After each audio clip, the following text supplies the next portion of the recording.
실거주 의무 적용 아파트가 47,595가구 정도 됩니다. 둔촌 주공이 올림픽 파크 포레온이죠. 25년 1월에 입주 예정으로 있고요. 강동 헤리티지 자이도 24년 4월, 장이 자이 레디언트 25년 3월에 입주 예정이고, 그리고 고덕 어반 브릿지는 당장 내년 초에 입주라고 합니다. 발등에 지금 불이 떨어진 상황이에요. 내년 초에 잔금을 내야 되는데 실거주 해야 돼, 웃기는 소리 하지 마라고 정부 일단 못 박아버리면 이 사람들은 어떻게 합니까? 지금 돈이 없는데. 와, 이거 진짜 이 분들은 굉장히 화가 나고 당황스러운 상황일 것 같아요.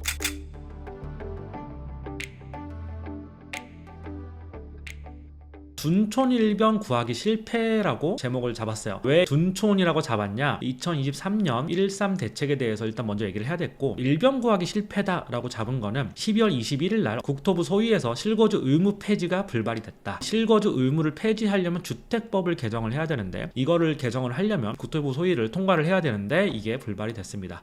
이거 어떻게 해? 실거주 의무 폐지 물 건너가는 거 아니야? 라고 하는 기사들이 막 쏟아져 나왔고, 그리고 실제 둔촌 주공을 분양받으신 분들, 둔촌 주공뿐만 아니라 정말 많은 아파트들이 있는데 가장 대표적인 게 둔촌 주공이었고, 왜냐면 이게 1.2만 세대잖아요. 어마어마하죠. 그리고 분양한 세대만 4,700세대예요. 어마어마한 규모이기 때문에 둔촌 주공 살리기를 위해서 1.3 대책을 정부에서 한 거죠. 그래서 둔촌 일변 구하기 실패라고 제목을 잡았고요. 첫 번째, 22년 말에 부동산 시장이 굉장히 위험했어요. 22년 말에 서울 아파트 거래량이 1,000건인가 800건인가 뭐 말도 안 되는 거래량이었어요. 지난 10년 동안 역사적 평균이 5,000건에서 6,000건 사이 정도 될 텐데, 거의 거래량이 역사적 평균보다 8분의 1에서 9분의 1 토막 정도 났었어요. 그리고 너무나 소비 심리가 위축이 되고 부동산이 확 쪼그라드니까 둔촌주공 사업이 꼬꾸라질 위기에 처했었어요. 왜냐? 둔촌주공 사업을 하는 조합이 1월 17일까지 수분양 계약을 마감을 하게 되면 1월 19일날 사업비 7,200억의 대출 만기가 돌아왔거든요. 분양을 하고 그 계약금을 받아서 7,200억을 갚아야 되는 상황이란 말이에요. 만약에 분양에 완전히 실패하게 되면 둔촌주공 12,000세대를 재건축을 하고 있는데 이 사업장이 날아가 버릴 수 있는 거잖아요. 그리고 당시에는 둔촌주공 조합이랑 건설을 하고 있는 시공사랑 건축비 때문에 싸우고 있었어요. 건축비 올려달라, 뭐 물가가 올랐네, 뭐가 올랐네, 뭐 자재가 올랐네 이러면서 굉장히 분위기가 안 좋았었어요. 이게 꼬꾸라지면 진짜 큰일 나겠다. 그리고 12,000세대, 엄청나게 많은 세대잖아요. 만약에 7,200억을 못 갚아서 사업이 완전 자초되게 되면 여기서 시작해가지고 전국 단위로 확산이 될 수 있겠다. 그럼 부동산 시장이 완전 작살나겠다 라고 하는 위기의식을 정부에서 가지고 있었고, 23년 1월 3일날 대책을 발표하게 됩니다. 대책이 여러 가지 것들이 나오는데, 원래는 전매 제한이 8년이고요. 둔촌주공 같은 경우는. 그리고 실거주 의무가 2년. 이거 지역마다 달라요. 2년에서 5년 사이고. 분양가 상한제랑 세트에 세트. 분양가 상한제가 적용되는 민간 아파트 같은 경우 이렇게 돼 있는데, 분양가 상한제가 적용이 되는 아파트에서 이 아파트를 당첨을 받았으면 실거주 의무를 2년에서 5년 정도 지켜야 되고, 둔촌주공 2년이었어요. 2년. 그리고 12억 원 초과 주택에 대해서 중도금 대출이 나오지 않았었어요. 이 분양받은 아파트에 대해서. 원래는 있습니다. 규제가. 근데 1.3 대책은 이 규제를 다 푸는 거였어요. 그래서 전매 제한을 8년에서 1년으로 낮추고요. 실거주 의무를 2년에서 아예 폐지해버리고 12억 원 초과 중도금 대출 규제를 가능하게끔 만드는, 이게 가장 중요한 거였는데, 문제는 전매 제한은 8년에서 1년으로 줄일 수 있었던 거는 시행령만 바꾸면 되는 거예요. 시행령은 보통은 대통령령으로 정한한다 뭐 이런 거고, 법 개정 사항이 가장 상위에 있고 국회에서 국회의원들이 투표를 해서 통과를 시켜줘야 되고, 그리고 그 다음에는 대통령령으로 정한다. 이게 시행령이 있고 그다음 규칙이 있습니다. 규칙은 장관의 승인을 받으면 되고요. 시행령은 대통령의 승인을 받으면 되는 거예요. 그러니까 전매 제한은 바로 풀어볼 수 있는 건데, 문제는 전매 제한하고 실거주 의무 이게 한 세트란 말이에요. 세트. 그래서 정부에서 당시 발표한 걸 보면 전매 제한을 완화하고 합리적으로 개선 완화한다. 그 실거주 의무, 수도권 분양가 상한제 주택 등에 적용되는, 이게 21년 2월부터 적용이 됐었어요. 실거주 의무를 폐지한다. 주택법 개정안 발의라고 이렇게 돼 있어요. 이걸 믿고 투자하신 분들도 저는 문제가 있다고 생각을 하는데, 주택법 개정안 발의라고 돼 있잖아. 발의를 한다는 게 국회의 동의를 받아보겠다라고 하는 거잖아요. 국회가 동의를 안 해주면 통과가 안 될 수도 있는 거 아닌가요? 정부에서 상식적으로 봤을 때 국회가 통과를 안 시켜준다라고 할 방법이 없는 거잖아요. 이거를 유심히 봤으면 이렇게 투자를 안 했는데, 문제는 언론 또는 정부가 폐지할 거다 확정적으로 얘기를 해서 폐지가 되나 보다 하고, 당시 둔촌 주공이 1.3 대책이 없었으면 미분양이 좀 많이 났을 텐데 1.3 대책으로 인해서 전매 제한도 1년 후면 그냥 팔아버릴 수 있고, 그리고 실거주 의무도 폐지가 되고 1년 후에 시세 차익이 날 것 같으면 팔아버릴 수 있고, 게다가 중도금도 대출을 해주고, 실거주 의무도 없으면 이거는 투자용으로 그냥 사면 되겠네 라고 하는 수요들도 상당히 많이 몰렸던 걸로 저는 알고 있어요. 2월 19일 이후에 실제 분양된 수도권 분양가 상한제 아파트 일반 분양 청약에 당첨된 경우에는 최초 입주일로부터 2년에서 5년간 실거주를 해야 돼. 내가 누구에게 이걸 전세를 주거나 팔거나 할 수가 없는 거예요. 내가 살아야 되는 거예요, 무조건. 이 법을 위반하면 어떻게 되냐? 1년 이하의 징역 또는 1천만 원 이하의 벌금에 처하게 되는데, 에이 1천만 원 벌금 뭐 별거야 이렇게 생각하실 수 있겠지만, LH가 분양가에 다시 회수해 갑니다. 이거를 분양가에 다시 사가요. 그러면 현재 둔촌주공 같은 경우는 입주권이 18억이 거래가 된 사례가 있습니다. 분양 가격이 13억 5천 정도에서 옵션 포함해서 15억 가까이 왔다 갔다 할 거예요. 18억의 입주권이 거래가 됐으면 이미 3, 4억 정도의 확정적인 차익이 났는데, 이걸 LH가 분양가 회수해 가면 이 사람은 손해를 보는 거잖아요. 그렇기 때문에 난리가 난 거죠. 이게 되게 웃겨요. 전매 제한을 1년으로 낮춰버리고 실거주 의무를 폐지를 안 하면 실제 전매 제한이 아무 의미가 없어져 버리는 거거든요. 실거주 의무는 또 분양가 상한제를 한 세트란 말이죠. 주택 투기를 방지하기 위해서 만든 법인데 여러 가지 부작용들이 있다라고 하는 거고요. 그래서 다음 이걸 보면 실거주 폐지 불발 의무죠. 의무. 이거 제가 잘못 썼습니다. 이거 죄송합니다. 의무. 이거 글씨가 이렇게 안 써지냐 이거 이렇게.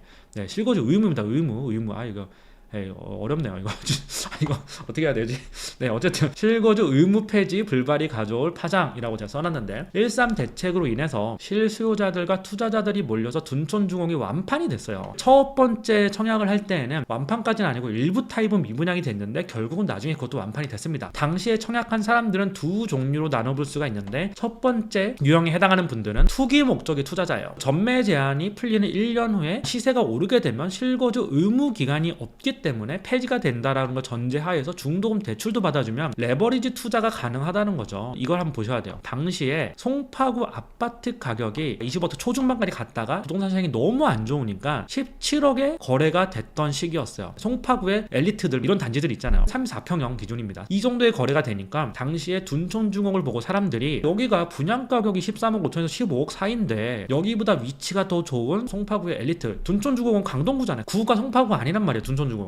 그래서 결국 여기가 더 낫지 않냐, 위치가 더 좋은데도 16억 17억이 거래가 되고, 혹시나 부동산 경기가 꺾이게 되면 이게 16억 17억에서 더 떨어질 수도 있는 거 아니에요. 지금 결과론적으로 봤을 때 2023년에 특례 보금자리론으로 거의 40조에 가까운 돈을 풀고 시중금리도 좀 하락을 했고, 지금 결과론적으로 봤을 때는 다시 반등을 해서 에이 이거 14억이면 완전 싼 거지 이렇게 얘기할 수 있지만, 당시에는 실제 송파구 34평형의 아파트들이 16억 17억까지 하락을 했기 때문에, 거기다가 송파구 엘리트는 둔촌주공보다 신축은 아니지만 위치는 더 좋단 말이에요. 얘가 만약에 더 경기가 안 좋아서 하락을 하게 되면, 분양을 받게 되면 닥될 수가 있는 거 아니에요. 당시에 이 둔촌주공을 바라보는 사람들의 입장은 분양받기 애매하다 이렇게 보시는 분들도 굉장히 많았어요. 실수요자들조차도. 정부에서는 이런 걸 당연히 알고 있었고, 투기 목적에 있는 투자자들, 그리고 돈이 조금 모자란 실수요자들 12억 이상은 대출이 안 나왔기 때문에 이 사람들이 둔촌주공으로 들어오지 않으면 이거는 100% 미분양이다, 사업이 자초될 위기에 처할 수 있다 라고 하는 심각한 문제의식을 가지고 있었고 13 대책을 만든 겁니다. 저는 그래서 13 대책에서 섣불리 실거주 의무를 폐지하겠다라고 얘기한 거는 잘못된 거지만, 저는 이 대책이 시적절했다라고 생각을 합니다. 이걸 만약에 하지 않았으면 이게 어떻게 여파가 퍼져나갔을지 상상할 수 없는 일이거든요. 어쨌든 둔촌주공을 분양받은 사람들 말고 다른 아파트에 있는 사람들의 카페를 가보면 이런 글들이 있어요. 서민들이 전세를 안고 내 집 마련하는 게 주거 사다리라는 표현을 쓰는데, 이걸 왜 막냐, 정부에서 항의를 엄청 하는 거예요. 실수요자들은 지금 굉장히 억울한 상황에 처했다라고 하는 거고요. 그리고 실거주 의무 적용 아파트가 47,595가구 정도 됩니다. 둔촌주공이 올림픽 파크 포레온이죠. 이름도 참 어려워요. 우리나라 아파트 이름 짓는 거 단순할 필요가 있어요. 너무 어렵습니다. 25년 1월에 입주 예정으로 있고요. 강동 헤리티지 자이도 24년 4월, 장이 자이 레디언트. 자이 레디언트는 뭔가요? 레디언트 무슨 뜻이지 이게? 그럼 장이 자이도 아니고 장이 자이 레디언트? 어쨌든 25년 3월에 입주 예정이고 2,800가구나 되고요. 그리고 고덕 어반 브릿지는 당장 내년 초에 입주라고 합니다. 발등에 지금 불이 떨어진 상황이에요. 고덕 어반 브릿지는 내년 초에 만약에 입주를 하면 내년 초에 잔금을 내야 되는데 지금부터 전세를 찾아야 되거든요. 실거주 해야 돼, 웃기는 소리 하지 마라, 정부에서 딱 못 박아버리면 이 사람들은 어떻게 합니까? 지금 돈이 없는데. 와, 이거 진짜 이 분들은 굉장히 화가 나고 당황스러운 상황일 것 같아요. 24년에는 15,000가구 정도가 실거주 의무에 해당이 되고요. 그리고 이 중에서 실입주하는 가구 15,000가구에 해당이 된다라고 해도 15,000가구 중에서 자기가 실제 실입주하는 가구는 최소한 50% 60% 될 거 아니에요. 이 가구는 제외하고 전국적으로 봤을 때 때 실거주 의무 폐지가 안 됨으로써 곤란한 상황에 처하는 그런 가구가 한 7천 가구 정도 될 거다라고 하는 추정이 있어요. 7천 가구 중에서도 자기가 돈을 마련할 수 있는 사람들도 있기 때문에 실거주 의무 폐지가 안 돼도 전국적인 대혼란이 오지는 않을 거다라고 예상을 지금 하고 있습니다. 이거는 합리적인 예상인 것 같아요. 전국적으로 봤을 때 이런 가구가 3, 4천 가구 된다라고 해서 굉장히 혼란이 오거나 이러진 않겠죠. 개인은 엄청난 피해를 입을 수 있지만, 그래서 지금 어떤 얘기가 나오고 있냐면 처분할 때까지 실거주 의무를 다하게 하는 절충안, 이 얘기가 나오고 있습니다. 실거주 의무를 그냥 폐지하는 거는 투기를 방조하는 거 아니냐, 내가 살 의향도 없고 실거주를 할 의사가 없는데 투자 목적으로 아파트를 청약을 받을 때 전세를 끼고 중도금까지 대출을 받아놓고 사는 거는 실거주를 해야 될 사람들이 들어가야 되는데 이건 너무 투자자들에게 문을 열어주는 거 아니냐 해서 반발이 있어요. 절충안으로 뭐가 있느냐, 이 두 유형 중에서 진짜 돈이 모자라서 실제 거주를 하고자 하는 사람 정도는 구제를 해야 되는 거 아니냐. 여기 보시면 최초 입주일로부터 2년에서 5년 동안 실거주를 해야 되는데 최초 입주일로부터의 문구를 바꿔서 처분할 때까지 실거주 의무 기간이 2년이면 내가 당장 지금 전세를 2년 주고 나중에 2년을 살아도 문제 삼지 않는 절충안으로 바꾸자라고 하는 게 절충안으로 나와 있는 거고, 실수요자지만 지금 당장은 못 들어오는, 자기의 직장이라든가 아니면 갑자기 해외 발령이 났다든가 이런 이유 때문에 당장 들어오지 못하는 사람들도 있단 말이에요. 그 사람들을 위해서 절충안이 좀 합리적이지 않느냐라고 하는 그런 절충안이 있습니다. 그래서 현상을 생각을 해봤습니다. 실거주 의무 폐지는 과연 옳은 건가? 최근에 박상우 국토부 장관 후보자한테 물었죠. 실거주 의무 폐지해야 됩니까? 라고 물었는데 원칙적으로 찬성이라고 대답을 했고요. 그리고 실거주 의무를 못 박아놓는 거, 이런 것들이 시장을 왜곡하고 있다라고 생각을 하는 것 같아요. 사실 실거주 의무 폐지하는 게 옳으냐를 생각하려면 첫 번째로는 분양에 당첨이 된 사람들은 특혜를 받은 거잖아요. 운 플러스 뭐 가점 이런 게 있겠죠. 어쨌든 간에 경제적 이득을 주는 거잖아요. 지금 시세가 20억인 아파트를 14억에 살 수 있는 확정적인 이익을 몰아주는 거잖아요. 극소수한테 몰아주는 건데 당첨되는 사람들은 적으니까요. 분양가 상한제가 오는가에 대한 근본적인 고찰이 필요하다라고 저는 생각을 해요. 결국은 이 실거주 의무도 그렇고 전매 제한도 그렇고 그 모든 것들이 분양가를 정부에서 통제하려고 하기 때문에 생겨나는 거거든요. 분양가를 통제하니까 시행사나 조합에서 분양을 할 때 시세보다 훨씬 싸게 분양을 해야 되는 거고, 시세가 예를 들어 20억인데 10% 정도 갭을 두고 18억에 한다, 이게 아니잖아요. 원베일리 같은 경우도 시세가 뭐 30몇억 보고 있었잖아요. 34평형 기준으로 봤을 때 평당 최소 1억은 봤었는데 분양 가격은 평당 5천 몇백만 원이었고 34평에 5천 몇백 곱하면 19억이 원베일리의 분양 가격이었고 실제 시세는 30억이 넘잖아요. 당첨된 사람들은 앉아서 10억을 버는 기형적인 구조를 만들어 놓은 게 분양가 상한제 때문이거든요. 결국 분양가 상한제와 세트기 때문에 이걸 같이 고찰을 해봐야 되고요. 또 하나의 관점은 사유재산의 권리 행사를 제한하는 거다. 그래서 두 가지를 다 생각을 좀 해봐야 될 것 같은데, 이거는 근본적으로 공공이 해야 될 주거복지를 민간에게 떠넘기는 것이라고 생각해요. 분양가 상한제라는 게 근본적으로 봤을 때 가점이 높고 이런 분들, 청년을 위한 것들도 있고 신혼부부들을 위한 그런 것들도 있고, 공공에서 주거복지를 위해서 해야 될 것들을 민간에게 떠넘기고 분양가 통제를 통해서 누군가에게 이익을 몰아주고 100대1, 200대1 경쟁률을 통해서 당첨이 되는 거잖아요. 원베일리 같은 경우는 일반적으로 당첨되기가 거의 불가능한 아파트인데, 이런 것들은 사실 공공에서 어려운 분들에게 이익을 볼 수 있는 가능성을 좀 더 올려주겠다라고 하는 게 지금 정부의 생각인데, 그런 어려운 분들을 위해서 주거복지 하는 거는 공공이 해야 될 일인데 민간에게 떠넘긴 거 아니냐, 저는 그렇게 생각을 합니다. 두 번째로는 정부의 발표를 믿고 청약을 했단 말이에요. 국토부의 발표를 믿었단 말이에요. 근데 문제는 주택법 개정 국회 동의 사안이란 말이에요. 입법부랑 행정부를 하는 일이 다른데 어떻게 행정부에서 이거를 발표를 합니까? 라고 하는 게 지금 비판이 요지죠. 정부의 발표를 믿고 청약을 했다라고 하는 것도 말이 안 되는 게, 주택법 개정을 해야 된다라고 여기 써져 있는데 이것만 가지고 청약했는데 나 지금 책임져줘라고 하는 것도 너무 무책임한 거 아니냐라고 하는 거죠. 이는 개인의 책임이다 라고 보는 관점이 있습니다. 정부의 발표를 믿고 청약했는데 vs 개인의 책임이다 라고 보는 관점이 있고, 애초에 국회 동의가 필요한 정책을 정부가 일방적으로 발표한 게 가장 큰 책임이다 라고 주장하시고 있고요. 다른 쪽에서는 일산 발표문을 보면 정확하게 주택법 개정 사안이라고 돼 있는데 무슨 소리냐, 정부의 발표를 믿고 투자한 가장 큰 실패 케이스는 위례신도시. 왜냐, 국토부에서 뭐라 그랬습니까? 위례신도시에 입주하면 몇 년 안에 광역철도망 놔준다라고 했는데 지금 10년이 넘었는데도 아직 계획이 확정조차도 안 됐어요. 이런 것들은 정부의 발표만 믿고 들어가는 거는 개인이 책임져야 될 부분 아니냐라고 하는 거죠. 그래서 실거주 폐지는 옳은가 더 해보면, 분양가 상한제 당첨주택에 대한 실거주 의무를 폐지해야 되는가에 대한 올바른 판단하기 전에 분양가 상한제 자체에 대한 고찰을 할 필요가 있다. 분양가 상한제 자체가 사실은 굉장히 기형적인 규제란 말이죠. 분양가 상한제를 한다라고 해서 주택시장의 가격이 잡힙니까? 안 잡히잖아요. 분양가 상한제 해가지고 강남에 원베일리 평당 5천만 원에 분양하라고 해서 원베일리가 20억까지 가격이 내려옵니까? 아니면 강남의 아파트 가격이 전체적으로 올라가지 않습니까? 오히려 강남의 아파트 가격은 올라가고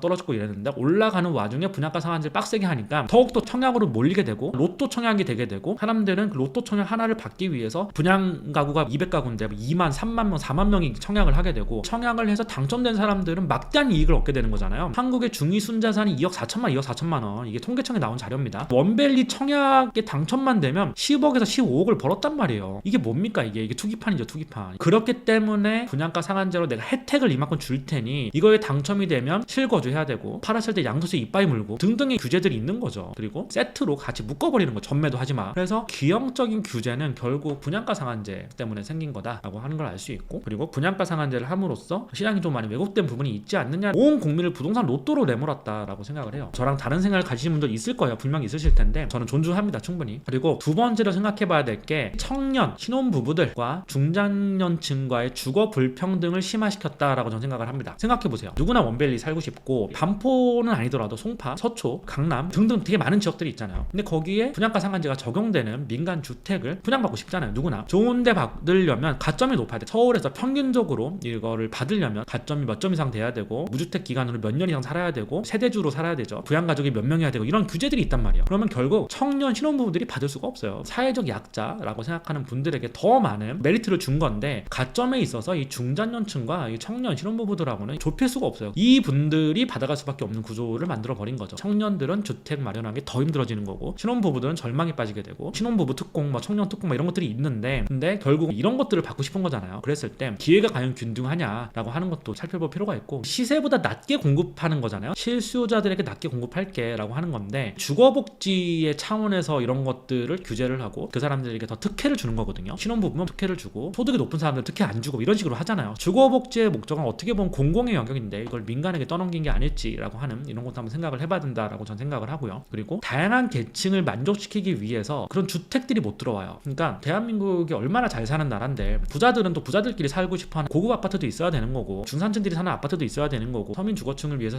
만든 아파트도 있어야 되는 거고, 그런 것들이 다양하게 분포가 돼 있어야 되는데, 우리나라는 분양가 상한제 5천만 원 이상 받지 마, 딱 묶어버리면, 옛날에 아크로서울 포레스트가 4,750만 원에 분양했을 때 그게 최고 분양 가격이었거든요. 근데 그게 딱 묶어버리면 결국은 당첨된 사람만 이득을 보는 거고, 그리고 다양한 택지들이 있는데 다양한 수요를 만족시킬 수 있는 그런 아파트들이 지어져야 되는데, 이걸 규제를 해버리니까 지을 수가 없는 거죠. 그래서 후분양으로 가거나 임대후 분양 이런 꼼수를 통해서 가게 되는 거죠. 라이넌 한남도 임대후 분양으로 우회를 했고, 한남더일도 그랬고, 브라이튼 여의도 같은 경우도 임대후 분양으로 돌렸죠. 분양가 상한제로 인해서 서울에 다양한 주택의 형태들이 만들어져야 된다고 저는 생각을 하는데, 우리가 사회주의 공산주의여서 모두 다 똑같이 인민 아파트에 살고 이래야 되는 건 아니잖아요. 다만 여유가 없는 분들도 인간답게 살기 하기 위해서 멀리 있는 지역에다가 공공주택을 지어버리면 출퇴근하기도 너무 어렵고, 이제 여러 사회적 기회가 박탈당하기 때문에 좋은 지역에다가 그분들이 살 수 있는 주거지들을 만들어야 된다고 저도 생각을 해요. 민간이 할 일이 아니라 이건 공공이 할 영역이다. 어쨌든, 그리고 네 번째로 봐야 될 게 재건축 정비사업 분양가 상한제로 이익을 통제하고, 제초안도 있죠. 재건축 초과이익 환수 이것도 있고, 기부 체납 등등 해가지고 정비사업의 진행에 방해 요소인 거죠. 부동산이 호황일 때는 되게 탄력을 받아요, 재건축 정비사업이. 근데 조금만 불황으로 접어들면 바로 의지가 꺾여버리고, 재건축 재개발로 인해서 증가하는 사회적 비용을 정밀하게 측정을 해서 계산해가지고 이를 공공으로 환원하는 건 좀 맞다라고 생각을 해요. 용적률이 150%인 아파트에서 400%로 늘어나게 되면 여기에 해당하는 도로라든가 혼잡도라든가 이런 게 올라가기 때문에 공공의 비용이 발생을 하는 거고, 그리고 사회 인프라를 다 같이 향유를 하는 거니까 거기에 재산적 이득을 얻었으면 이걸 어느 정도는 사회에 환원해야 된다라고 하는 것도 저 생각을 하고 있는데, 합리적인 방안을 좀 마련해야 되는 거 아니냐라고 생각을 합니다. 둔촌 일병 살리기 실패했나, 이런 주제로 잡아봤는데, 우리가 이거를 단순히 실거주 의무 폐지만 볼 게 아니라 분양가 상한제랑 세트로 같이 봐야 되고, 분양가 상한제에 대해서도 합리적인 방안을 찾아봐야 되는 거 아니냐라고 생각을 합니다.